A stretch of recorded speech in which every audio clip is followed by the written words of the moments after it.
பாடசாலைகள் முதல் பாராளுமன்றம் வரையிலும் ஊழல் ஊழல் ஊழல் ஊழல் என்ற ஒன்றை நாம் காதில் கேட்டுக் கொண்டிருந்தோம். இந்த நாட்டில் மக்கள் ஏழைகளாகவும் மக்களை ஆட்சி செய்த அரசியல்வாதிகள் பணக்காரர்களாகவும் ஆவதற்கு இந்த ஊழல் மோசடியே முக்கியமான காரணமாக இருந்தது. உழைக்கும் மக்களின் பணத்தை சூறையாடிய இந்த ஊழல்வாதிகளுக்கு சரியான தண்டனை பெற்றுக் கொடுக்கப்பட வேண்டும். மக்களின் பணத்தை தன்வசப்படுத்திக் கொண்டு சூறையாடி கொண்டு வாழ்க்கை நடத்தி கொண்டிருந்தவர்கள் தான் எதிர்க்கட்சியில் உள்ளவர்கள். தேசிய மக்கள் சக்தி அரசாங்கம் வந்தது வேற எதற்காகவும் அல்ல, லஞ்சம் ஊழல் போன்ற இந்த மக்களின் பணத்தை சூறையாடிய இவர்களுக்கு சரியான தண்டனை பெற்றுக் கொடுப்பதற்கு.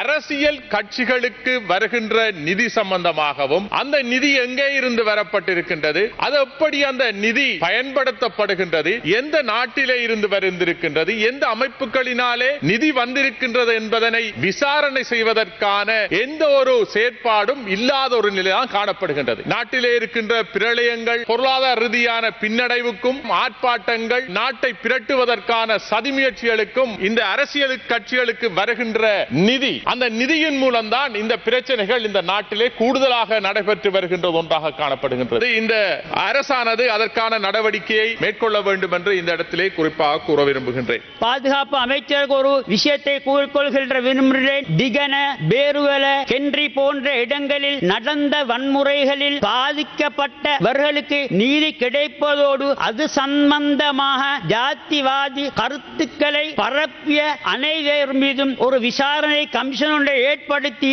இதன் பின்பு இந்த நாட்டில் எந்த ஜாதிவாத எந்த மதவாத பிரச்சனைகளும் வராமல் பார்த்துக் கொள்ள வேண்டும். நாங்கள் எந்த விதத்தில் பயங்கரவாதத்துக்கும் துணை போகக்கூடிய ஒரு அரசாங்கமாக இல்லாமல் மக்களுக்கு சேவை செய்யக்கூடிய ஒரு அரசாங்கமாக நிச்சயமாக இருக்கின்றோம். இன்று கடல் தொழில் திணைக்களத்தினால் முறையாக வழங்கப்பட்டிருக்கின்ற சுருக்குவலை அனுமதி பத்திரம் பெற்ற மீனவர்கள் தாக்கப்பட்டிருக்கின்ற இந்த செய்தி கண்டிக்கத்தக்க ஒரு விடயமாக காணப்படுகின்றது. இன்று இந்த சுருக்குவலை அனுமதி பத்திரத்திலே குறிப்பிடப்பட்டுள்ள இந்த 7 மைல் நிபந்தனைகள் தான் இதனுடைய பிரதான காரணமாக காணப்படுகின்றன. இந்த 7 மைல் நிபந்தனைகள் திருகோணமலை மாவட்டத்தை பொறுத்தவரையிலும் இந்த குடா பகுதிகளுக்கு பொருத்தமற்ற ஒரு நிபந்தனையாக காணப்படுகின்ற காரணத்தினால் தான் இன்று இவ்வாறான நடவடிக்கைகள் இந்த இடங்களிலே மேற்கொள்ளப்படுகின்றன. விசாரணைகளை ஆரம்பித்து அந்த மீனவர்களுக்கான நிவாரணங்கள், அந்த மீனவர்களுக்கான சரியான விடயங்களை இந்த அரசாங்கம் செய்ய வேண்டும் என்ற விடயத்தை இந்த இடத்திலே நான் கேட்டுக்கொள்கின்றேன். பாரிய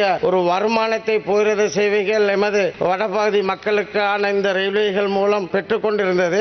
கடந்த கொரோனா தாக்கம் காலமும் அதே போல போயிருந்த பாதைகள் அபிவிருத்திகள் செய்கிற அந்த காலகட்டத்தில் தான் இந்த சிலது இடைநிறுத்தப்பட்டு இப்படி மாற்றங்கள் நடந்துச்சு. இதை ஒழுங்குபடுத்தி தந்தால் எமது வடமாகாணம் மட்டுமில்ல அதற்கு இருக்கின்ற இந்த பாதைகளை பாவிக்கின்ற அனைத்து மக்களுக்கும் பாரிய ஒரு நன்மைகள் பயக்கக்கூடியதாக இருக்கும் என்ற அடிப்படையில் இதுகளை உரிய முறையில் செய்து தருமாறு கேட்டுக்கொள்கிறேன்.